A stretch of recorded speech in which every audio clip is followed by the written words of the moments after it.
السلام علیکم ورحمۃ اللہ وبرکاتہ۔ امید ہے آپ لوگ بخیر ہوں گے۔ آج میں آپ لوگوں کے سامنے ایک انتہائی معلوماتی اور انفارمیشنل ویڈیو لے کر آیا ہوں، اس لیے یہ ویڈیو اینڈ تک ضرور دیکھیں۔ بسا اوقات ایسا ہوتا ہے کہ ایک آدمی پکا اور سچا نمازی ہوتا ہے، گھرانہ بھی دیندار ہوتا ہے، لیکن وہ جو پکا اور سچا نمازی آدمی ہے کبھی بیمار پڑ جاتا ہے، کبھی مصیبت کے اندر مبتلا ہو جاتا ہے، کبھی طرح طرح کی پریشانیوں کا سامنا کرتا ہے۔ اب جو اس کے آس پاس بے دین لوگ رہتے ہیں جو نماز کے لیے کبھی کبھار آتے ہیں، کچھ تو ایسے ہوتے ہیں کہ سال میں عید کے لیے آتے ہیں، جب وہ لوگ اس دیندار آدمی کو مصیبت میں گھرا ہوا دیکھتے ہیں، پریشانیوں کا سامنا کرتا ہوا دیکھتے ہیں، تو ان کے دل میں کبھی خیال آتا ہے اور کبھی زبان سے کہہ بھی دیتے ہیں کہ یہ تو اتنا دیندار اور پکا سچا نمازی آدمی ہے، یہ اتنی مصیبتوں میں گرفتار ہے، تو پھر نماز پڑھ کے فائدہ کیا؟ اتنا دیندار بن کے کیا فائدہ؟ تو آج میں یہی کنفیوژن دور کرنے کے لیے آیا ہوں اور یہی بتلانے کے لیے آیا ہوں کہ دنیا میں کسی کے اوپر کوئی مصیبت آتی ہے تو وہ مصیبت تین طرح کی ہوتی ہے۔ میرے اوپر یا آپ کے اوپر یا کسی بھی انسان کے اوپر کوئی مصیبت آتی ہے، کسی طرح کی کوئی پریشانی اسے پیش آتی ہے، تو اللہ رب العزت کی اس میں تین مرضی ہوتی ہے۔ یا تو انسان کوئی گناہ کر چکا ہوتا ہے، اس انسان سے اللہ کی مرضی کے خلاف والا کوئی کام ہو چکا ہوتا ہے، اللہ تعالیٰ اس گناہ والے کام کی اسے سزا دینے کے لیے اس کے اوپر کوئی مصیبت ڈال دیتے ہیں، اسے کسی پریشانی میں گھیر دیتے ہیں، اسے کسی پریشانی میں مبتلا کر دیتے ہیں۔ تو کسی انسان کے اوپر کوئی اگر مصیبت آتی ہے تو اس مصیبت کی ایک وجہ یہ ہوتی ہے کہ وہ انسان اپنے گناہوں کی سزا کاٹ رہا ہوتا ہے،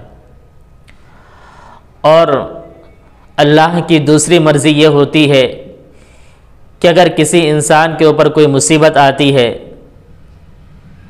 تو کبھی کبھی اللہ تعالیٰ اس کو آزمانا چاہتے ہیں، اس کو جانچنا چاہتے ہیں، اللہ رب العزت اس کو دیکھنا چاہتے ہیں کہ اس انسان کے اوپر جب مصیبت آتی ہے تو یہ انسان دین کے اندر کتنا پکا رہتا ہے اور دین سے کتنا دور ہو جاتا ہے۔ اچھا گھرانہ ہے، اچھی روزی مل رہی ہے، خوشحالی ہے،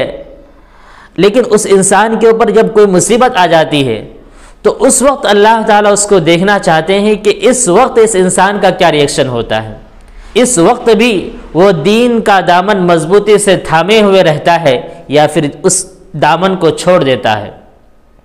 تو دوسری مرضی اللہ تعالیٰ کی یہ ہوتی ہے، اور تیسری مرضی اللہ تعالیٰ کی یہ ہوتی ہے کہ ایک انسان اللہ رب العزت اس کو بڑا بنانا چاہتے ہیں،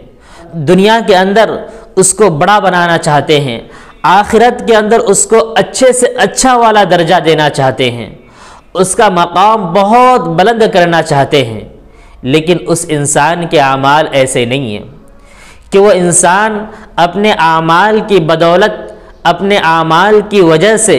دنیا کے اندر بڑا بن سکے یا آخرت کے اندر اونچا سے اونچا درجہ حاصل کر سکے۔ تو اللہ تعالیٰ اس انسان کے اوپر پریشانیاں ڈال دیتے ہیں، اس انسان کو مصیبت میں گرفتار کر دیتے ہیں تاکہ وہ انسان اپنے کچھ اعمال کی وجہ سے اور ان پریشانیوں کا سامنا کرنے کی وجہ سے، ان مصیبتوں کا ڈٹ کر مقابلہ کرنے کی وجہ سے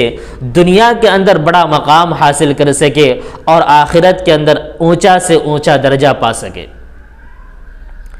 تو یہ تین وجہ ہوتی ہے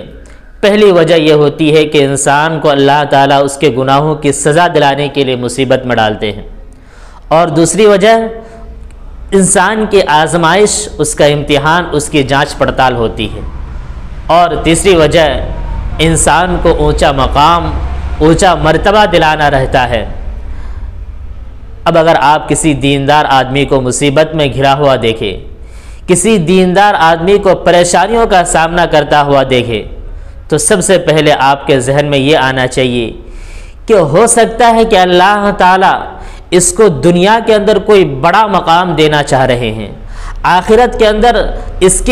کے جنت والے درجے کو بڑھانا چاہتے ہیں، اس کی وجہ سے اللہ تعالیٰ اس انسان کو مصیبت کے اندر گرفتار کر رہے ہیں، یا پھر اللہ تعالیٰ اس کی آزمائش کر رہے ہیں، اس کو جانچ رہے ہیں، اس کی جانچ پڑتال ہو رہی ہے۔ کبھی یہ نہ سوچے کہ انسان اپنے گناہوں کی سزا کاٹ رہا ہے، کبھی یہ نہ سوچے کہ اگر دیندار آدمی مصیبت کے اندر گرفتار ہے تو پھر نماز پڑھ کے فائدہ کیا، دیندار بننے کا کیا فائدہ؟